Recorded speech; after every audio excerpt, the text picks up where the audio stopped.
Castaños que también hay en Asia, por ejemplo. ¿Los conoce un español que ha vivido, vive, oscila entre estar en España y allí y escribe libros? Estamos hablando de su segundo libro, que tiene que ver con un título en inglés, Miss Moon. Lo está presentando estos días aquí en la comarca del Bierzo también. Vamos a ver un esbozo de qué va ese libro y vamos a charlar con él.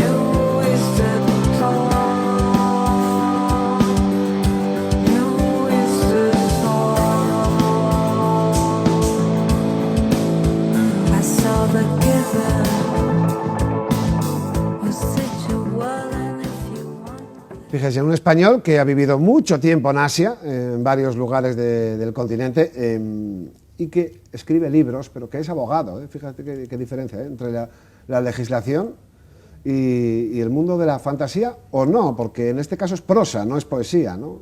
Hay un refrendo sobre la realidad, aunque el autor, obviamente, como buen escritor, también viaja por la fantasía. Y este libro habla de personajes reales y fantásticos en sus páginas. Queremos agradecer a don Luis Ferrero Litrán que esté con nosotros, ¿no? Muchas gracias por estar con nosotros.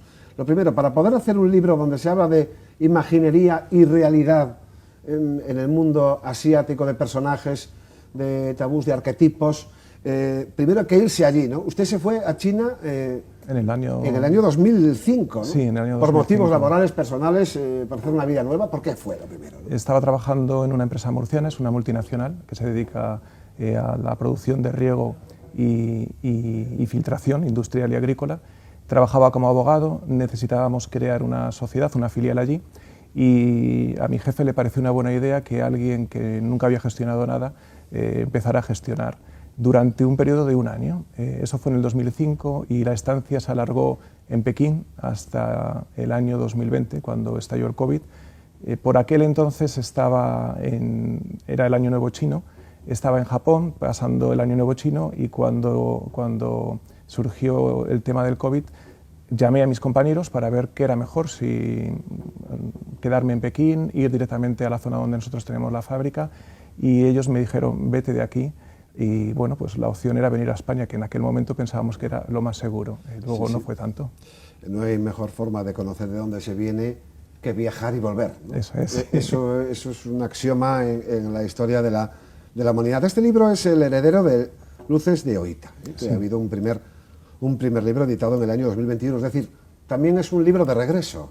Las Luces de Oita transcurren, está ambientado, fue la primera novela que salió hace 4 años. Está ambientado en la ciudad de Oita, que es una ciudad situada al sur de Japón. Yo tenía la posibilidad de viajar mucho, aparte de las labores directivas que hacía, tenía que llevar a cabo una labor comercial. Entonces, tanto el sudeste asiático como Corea y Japón eran el ámbito geográfico por el que me movía.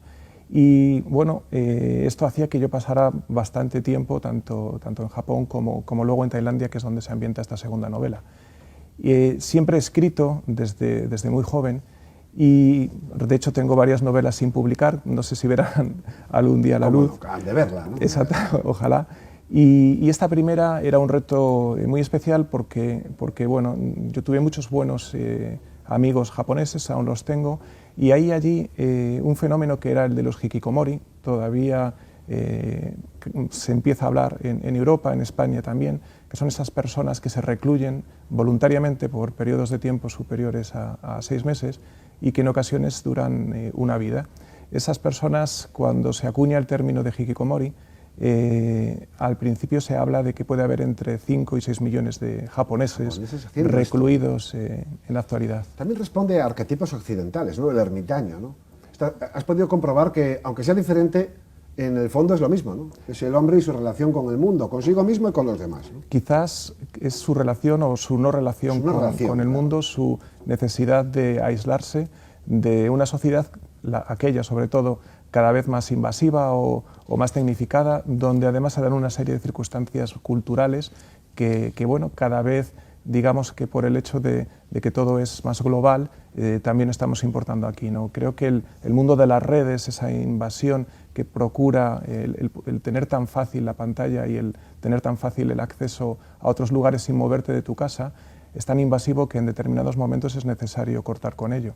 Y ese es el caso de los Hikikomoris y de esa primera novela, que, como digo, mi idea era crear una trilogía, esa geográfica más bien, porque no tiene nada que ver la historia que se cuenta en Las luces de Oita con la que ahora tocamos en Mismún, otro país que es Tailandia, donde tuve la suerte de trabajar durante bastante tiempo. Cada año pasaba pues, cerca de 2 meses por razones de trabajo y también por razones de... En el Año Nuevo Chino intentaba visitar siempre la misma zona, que es una isla, Ko Chan, donde tiene la posibilidad de ver el mundo tailandés de una manera muy concentrada. Y de ahí surgió la idea de escribir Mismún. Déjame un ejemplar que se lo mostramos aquí a los espectadores en la mesa de este magazine de Laucho Bierzo.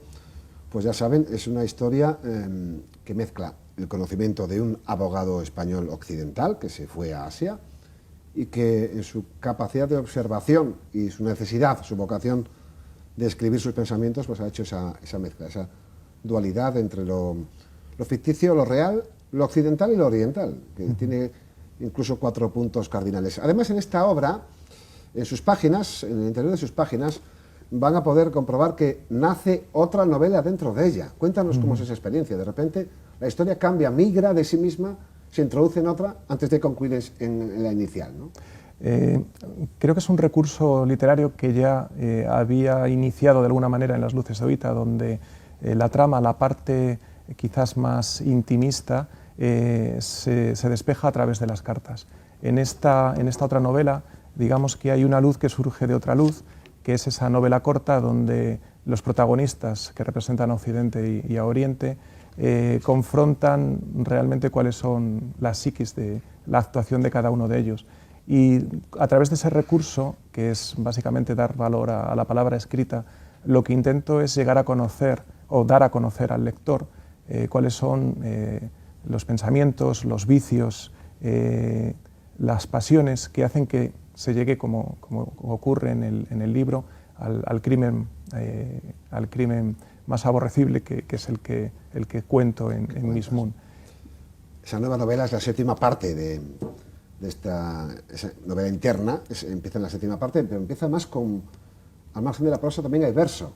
Bueno, en realidad, digamos que en cada uno de los capítulos aparece un verso de una poetisa japonesa que me parecía que de alguna manera servía para introducir los capítulos, pero eso es un préstamo, una licencia que yo me tomo. ¿No? Sí.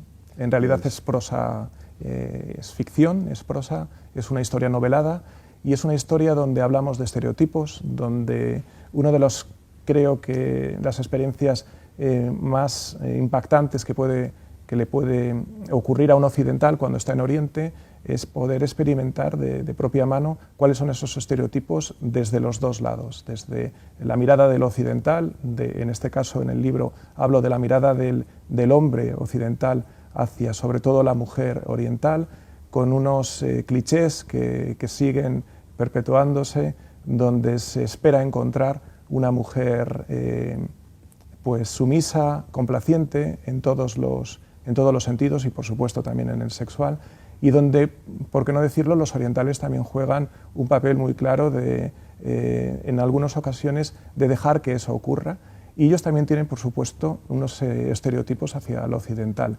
Lo que intento es, al final, como expatriado que ha vivido tanto tiempo allí, y que ha podido vivir amablemente además, porque yo siempre he tenido, por suerte, una acogida muy cálida, lo que intento es demostrar o escribir acerca de los puentes que cabe tender entre esas dos miradas, la occidental y la oriental. Sí, los viajes de Marco Polo en sí mismo se perdió todo, ¿no? Constantinopla cayó y hubo un corte definitivo, ¿no? Que nos llevó a descubrir América incluso, ¿no? Sí. En cualquiera de los casos, el papel de la mujer sigue siendo muy diferente en Asia que en la Europa occidental, ¿no? Sí, está muchas veces por debajo, todavía continúa, ¿no? Sí, la idea... ¿Cómo puede pasar esto en una sociedad ya mercantilizada, moderna? ¿En qué pensarías que la idiosincrasia de su pueblo hace que esto no avance, ya que has vivido tanto tiempo allí?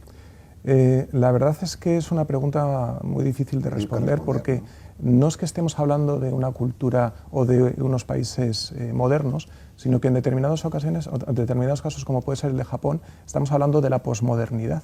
Y sin embargo, el anclaje es absoluto cuando se está tratando de los temas como la mujer.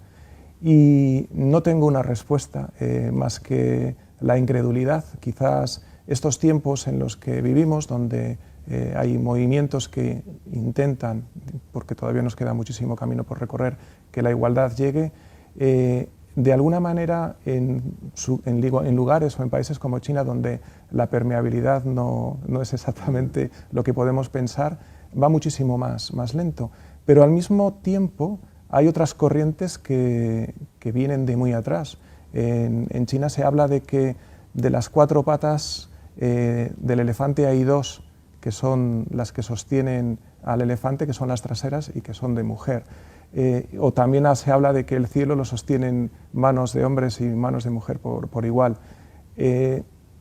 Puestos directivos, puestos ejecutivos, por todos lados podemos encontrar, sobre todo en China, a mujeres, pero es cierto que su papel sigue siendo un papel adoptado de cierta sumisión y respeto carente de sentido, pero de respeto, porque la cultura que han mamado implica o conlleva eso. A pesar de que lo que hablamos aquí precisamente es de algo muy distinto. Hablamos de Mismún, de la figura de las Katois. La Katoi, se ha intentado traducir el término, algo así como ladyboy o trans, pero no tiene una traducción occidental. La Katoi tailandesa es un concepto que habla de un tercer género, realmente de personas que nacen con la apariencia de hombres, pero con el tiempo adoptan la forma o la figura de mujeres, ¿no? Y detrás de eso hay realmente una cultura y una tradición que no es exportable. La verdad es que cuando vas a Tailandia te das cuenta de que ellos cuando hablan de la Katoi, de un tercer género. Y a mí me parecía realmente inclusivo, porque por primera vez me encuentro con un término donde de alguna manera evita esa dicotomía entre chico-chica que nosotros tenemos que adoptar, y se habla de un tercer género y ahí lo deja, ¿no? Yo quería también adentrarme en eso y quería hablar de lo que experimentan, porque esto lo vemos allí, tantos hombres como visitan Tailandia y se fijan en esas chicas. ¿Dónde podemos encontrar Mismún? ¿En plataformas digitales, en librerías, para quien esté interesado, ¿no? Sí, en prácticamente todas las plataformas digitales. En las librerías se distribuye a través de... Bueno, en cualquier librería que se solicite, si no hubiera en ese momento stock, va a llegar. Y hoy concretamente tenemos la presentación en el libro Imposible, ¿no? A las 7, y bueno, pues en Ponferrada ellos son los que me han invitado a hacer la presentación. Fíjate, por hacer un guiño literario, en 2004 este libro para ti era imposible, ¿no? En tu España, en la que no pensabas abandonar, ¿no? Realmente yo me fui por casi 6 meses, de 6 a 12 meses, porque siendo realista sabes que un proyecto como en el que entrábamos es muy difícil que de alguna manera se sustancie en menos de un año, pero de ahí a estar 16 años, pues 3 lustros, casi es imposible pensar eso, pero las cosas salieron definitivamente bien, creo. Pues que haya muchos éxitos, que llegue la trilogía y que continúe. Muchísimas gracias. Gracias, don Luis Ferrero Litrán. Mismún, lo pueden comprar en cualquier lugar, en cualquier plataforma digital. Van a ver la mirada de un hombre que ha estado casi 20 años en Asia, comprobando cómo los arquetipos occidentales y los orientales tienen un punto de encuentro, y también murallas como la propia China, que son casi inexpugnables. Nos vamos a publicidad enseguida, volvemos en el magazine. Hasta ahora.